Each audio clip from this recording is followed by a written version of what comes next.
Olá, boa tarde, seja muito bem-vindo ao Jornal Acontece Agora. Estamos chegando com as principais notícias do Brasil e do mundo deste sábado.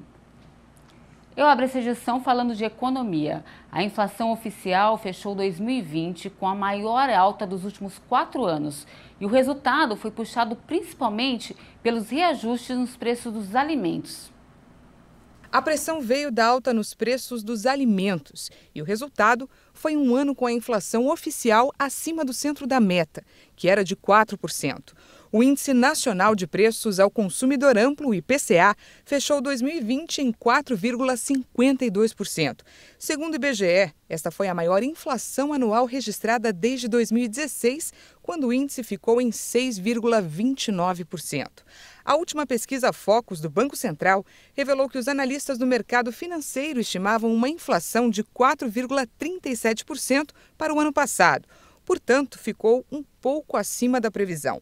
O grupo de alimentos e bebidas apresentou a maior variação, com alta de 14,09%. Em dezembro, o IPCA ficou em 1,35%, acima do 0,89% de novembro. Para 2021, o mercado financeiro subiu de 3,32% para 3,34% a previsão de inflação. E o programa de aquisição de alimentos do governo federal foi essencial para muita gente durante essa pandemia. Ele atendeu principalmente quem planta e quem precisa de comida. Foram gastos quase 650 milhões de reais. O valor mais alto dos últimos 6 anos permitiu que 70 mil pequenos produtores continuassem produzindo.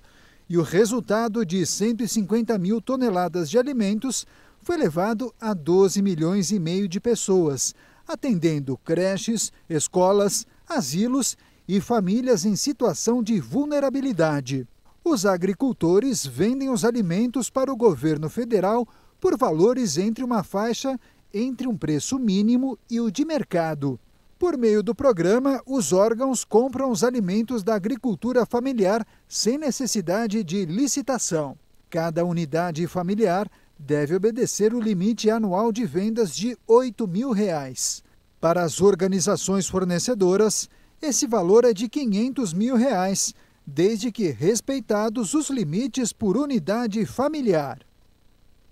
O plasma pode reduzir o risco de Covid-19 grave se usado precocemente. Um estudo realizado na Argentina mostrou que o tratamento funciona se administrado até 72 horas após o início dos sintomas. Um estudo realizado pela Fundação Infante na Argentina, publicado recentemente no The New England Journal of Medicine, mostrou que o plasma sanguíneo de pacientes recuperados de Covid-19 pode evitar o agravamento da doença em idosos, mesmo se administrado em poucos dias após o início dos sintomas. A pesquisa foi realizada com 160 idosos com idade média de 77 anos. Ainda participaram do estudo pessoas entre 65 e 74 anos com comorbidades como diabetes e hipertensão. Todos foram recrutados nas primeiras 72 horas da doença. Os voluntários foram divididos em 2 grupos. Um recebeu tratamento à base de plasma e o outro placebo. O plasma foi retirado de pessoas que tiveram Covid-19 e já apresentavam teste negativo para a doença. Cada doador era capaz de fornecer plasma necessário para atender a 3 pacientes. Os voluntários que receberam o tratamento com plasma apresentaram 48% menos chance de desenvolver quadros respiratórios graves. No estudo, também foi observado que quanto mais grave foi a doença entre os doadores, melhor era o desempenho do tratamento, com proteção chegando a 73%. A conclusão é que o tratamento pode reduzir os casos de internação e, por consequência, mortes.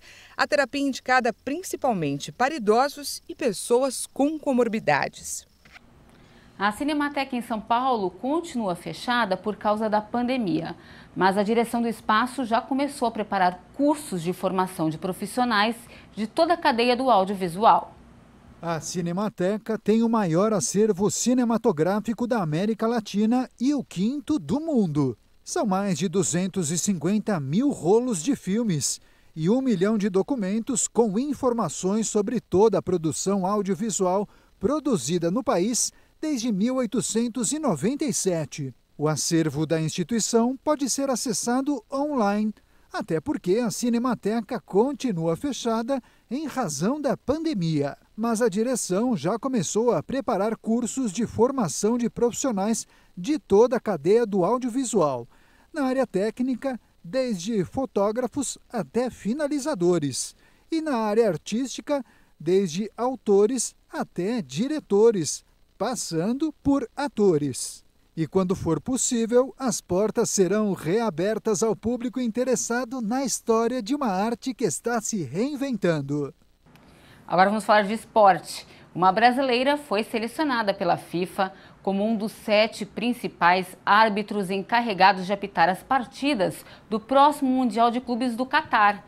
Ele será disputado em fevereiro. Uma notícia boa para as mulheres que trabalham com o futebol no Brasil. A escolha dá continuidade ao processo iniciado no Mundial Sub-17 da FIFA Índia 2017, no qual a árbitra suíça Esther Stauble apitou. Posteriormente, a uruguaia Cláudia Pierres dirigiu 2 partidas no Mundial Sub-17 da FIFA Brasil 2019. Edina Alves não será a única representante feminina no torneio do Catar que não pôde ser disputada nas datas previstas devido à pandemia de Covid-19. Também brasileira Neuza Bach e argentina Mariana de Almeida participarão do torneio como assistentes. Edina Alves, de 40 anos, que apita no Brasileirão há 2 anos, participou da Copa do Mundo Feminina realizada na França em julho de 2019. Para encerrar essa edição, os produtos usados por dentistas dispararam de preço durante a pandemia. Luvas e máscaras, por exemplo, foram os itens que mais subiram. Acompanhe na reportagem. No início da pandemia, os dentistas pararam por 3 semanas. E desde que voltaram a atender, estão vendo os preços dos insumos aumentarem. No início da pandemia, a caixa de luva de 50 pares estava numa taxa de R$ 28, R$ 30. Hoje ela está a R$ 100 e o que a gente está ouvindo que a semana que vem ela vai estar a 130. A empresária Sandra vende principalmente produtos odontológicos. Está no ramo há 14 anos.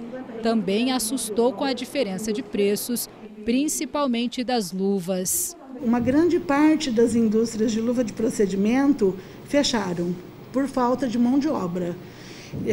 Diz que 28 empresas foram fechadas pelo governo porque não tinha mão de obra, porque todos estavam contaminados pelo Covid. As fábricas fechadas foram em novembro do ano passado na Malásia. Dos mais de 5.700 trabalhadores, 1.800 foram infectados por coronavírus.